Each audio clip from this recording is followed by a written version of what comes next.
ఒక అద్భుతమైనటువంటి టూరిజం క్రూజ్ని మనం ఏర్పాటు. సిగాచి ఫార్మా కంపెనీలో జరిగిన పేలుడు ఘటనకు యాజమాన్య నిర్లక్ష్యమే కారణమని సిఐటియు ప్రధాన కార్యదర్శి సిహెచ్ నరసింహరావు ఆరోపించారు. ప్రభుత్వం వెంటనే యాజమాన్యంపై విచారణ జరిపి కఠిన చర్యలు తీసుకోవాలని డిమాండ్ చేశారు. ఫార్మా కంపెనీల్లో భద్రతాపరమైన చర్యలు ఉండటం లేదు. ప్రభుత్వం వెంటనే తనిఖీ నిర్వహించి చర్యలు తీసుకోవాలని సిఐటియు నాయకులు కోరారు. విశాఖ సిఐటియు కార్యాలయంలో మీడియా సమావేశంలో నరసింహరావు పాల్గొన్నారు. తెలుగు రాష్ట్రాల్లోని ఫార్మా కంపెనీల్లో కార్మికులకు భద్రత లేకుండా పోయింది.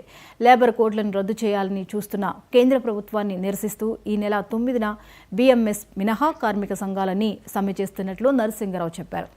శరీరం ముక్కలై తునాతునకలై 100 మీటర్ల దూరానికి కూడా చిన్నడం అనేది జరిగింది.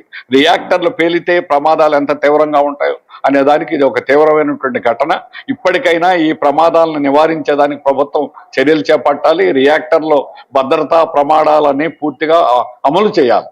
అది చేయనందువల్లనే ఈ ప్రమాదాలు అనేవి జరుగుతున్నాయి. ప్రభుత్వం దీనికి బాధ్యత వహించాలి.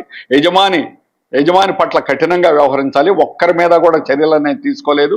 ఎల్జీ పాలిమర్స్ ఇక్కడ తప్పుడు పనులు చేసిన వాడిని శ్రీ సిటీ చేసి సన్మానం చేసి అక్కడ వారి కంపెనీ ఇవ్వడం అనేటువంటి జరిగింది. ప్రభుత్వం కఠిన చర్యలు తీసుకోకపోతే ఇంకా ప్రమాదాలు పెరుగుతాయి. ప్రభుత్వాన్ని దీని యొక్క బాధ్యతని సిఐటియు తరఫున స్పష్టంగా తెలియజేస్తున్నాం.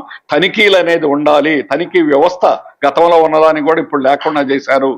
అలాగే అక్కడ నివారించేటువంటి చర్యలు అనేది ఉండాలి. అది లేకపోతే మరింత ప్రమాదాలు పెరిగేటువంటి అవకాశాలు అనేది ఉంటాయి. కాబట్టి ఈ చర్యలు వెంటనే తీసుకోవడానికి రాష్ట్ర ప్రభుత్వం కానీ సిద్ధపడకపోతే కేంద్ర రాష్ట్ర ప్రభుత్వాలకు వ్యతిరేకంగా లేబర్ కోడ్లు రద్దు చేయాలని అందులో